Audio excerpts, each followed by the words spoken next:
적을 알아야 적과 싸울 수 있습니다. 내가 마주하는 서비스를 모르는데 어찌 서비스 마케팅을 할 수 있을까요? 안녕하세요. RBGTV 이리암입니다. 오늘은 서비스 마케팅의 시작, 서비스를 이야기합니다.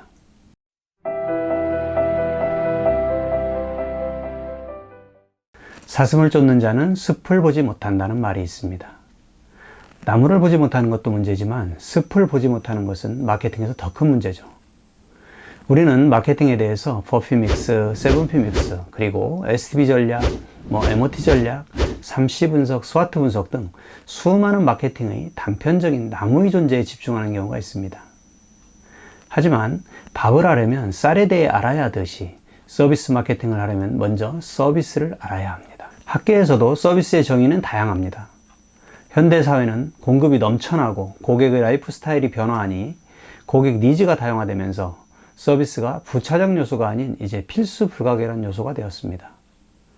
이렇게 서비스의 역할이 증대됨에 따라서 서비스에 대한 인식이 크게 변화하고 있는 것이죠.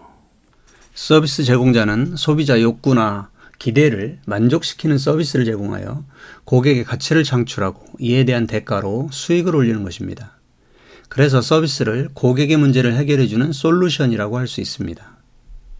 GE의 유명한 전 CEO 잭 윌치는 21세기는 진정한 솔루션 지향형 기업만이 장기적으로 지속 가능한 경쟁 우위를 확보할 수 있을 것이다라며 서비스의 성장을 예견했습니다.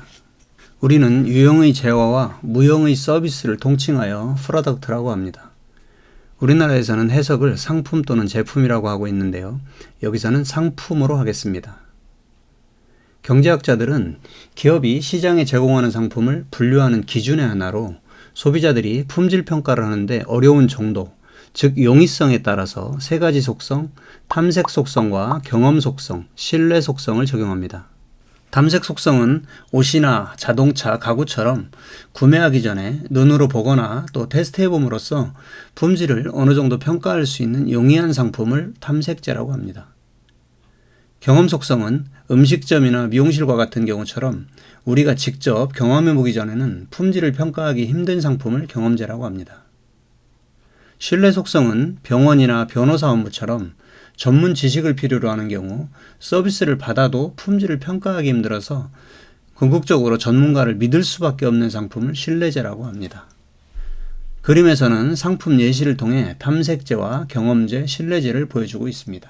축에서는 평가가 용이할수록 좌측에 위치하고 있고 그리고 평가가 어려울수록 우측에 위치시키면서 상품들을 예시하고 있습니다. 평가가 용이한 쪽에서부터 시작하면 의류, 주얼리, 가구, 주택, 자동차 등이 있고요.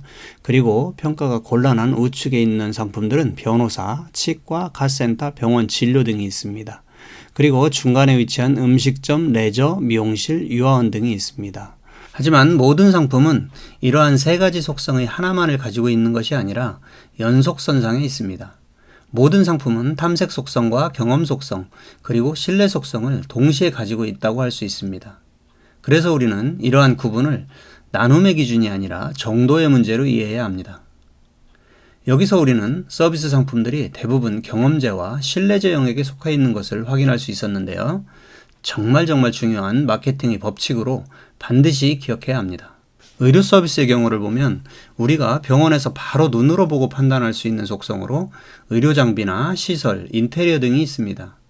또 진료를 받는 과정에서 경험을 하면서 알게 되는 직원들의 친절이나 응대 서비스, 또 간호 서비스 등의 속성도 있겠죠.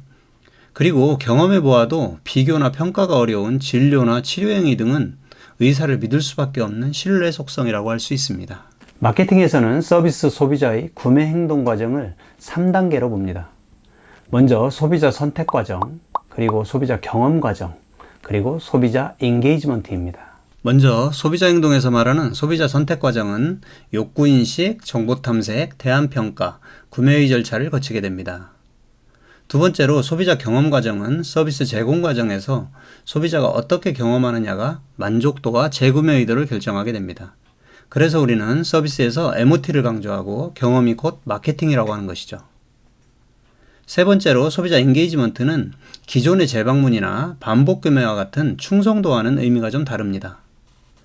단순히 계산적인 이익에 의한 재구매가 아니라 서비스 경험 과정에서 신뢰가 쌓여서 관계를 지속하고 싶고 또 그 기업에 대한 관심이 자연스레 높아지면서 다른 서비스까지도 찾아서 이용하려고 하는 심리 상태를 말합니다.